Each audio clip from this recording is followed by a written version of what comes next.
Année 1985, Moscou, championnat du monde d'échecs.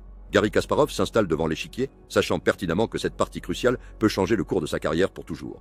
De l'autre côté de la table se trouve Anatoly Karpov, considéré comme l'un des joueurs les plus redoutables et dangereux du monde.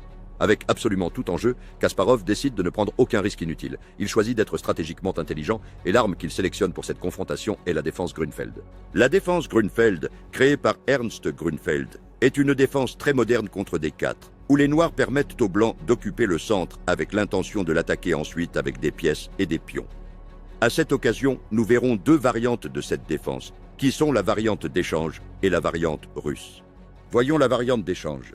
Les blancs occupent le centre avec le pion de la dame, tandis que les noirs développent leur cavalier et contrôlent efficacement le centre. Les blancs renforcent leur position centrale et gagnent de l'espace sur l'échiquier, et les noirs préparent le fianchetto de leur fou. Les blancs soutiennent le centre et développent une nouvelle pièce. De leur côté, les noirs défient directement la structure centrale des blancs. Les blancs éliminent la tension et procèdent à des échanges au centre. Cependant, les noirs reprennent avec le cavalier et activent ainsi une pièce.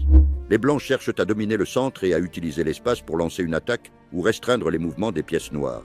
Les noirs, en revanche, acceptent de céder de l'espace afin de provoquer un centre qu'ils pourront ensuite attaquer, générant ainsi activité, contre-jeu et initiative.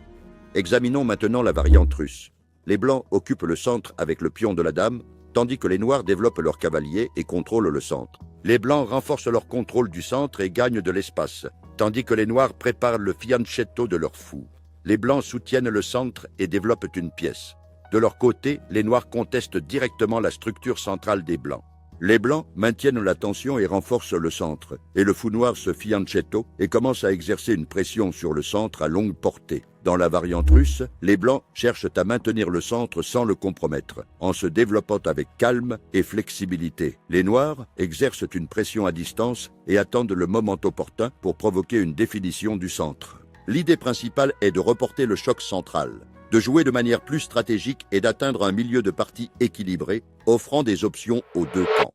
Si tu souhaites cesser de réagir et commencer à contrôler la partie depuis l'ombre, si tu veux comprendre quand céder et quand frapper, alors il est grand temps de maîtriser des ouvertures comme celle-ci.